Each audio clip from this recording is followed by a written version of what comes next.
તારા ભગવાન રામ જોઈએ છે. અરે દીકરો વિચાર ના કરે એમ કે દેખ જા ભાઈ મારી જોડ જે છે ને એ તમારે કોઈ જોડ નહીં. હા શું ખોટું?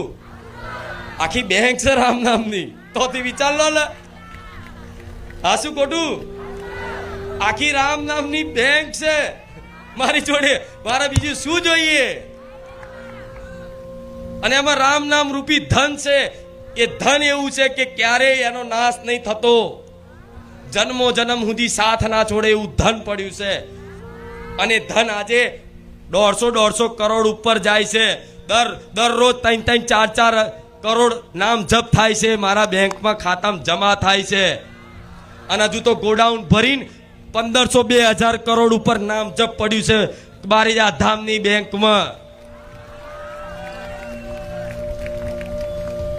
તો વિચાર લો.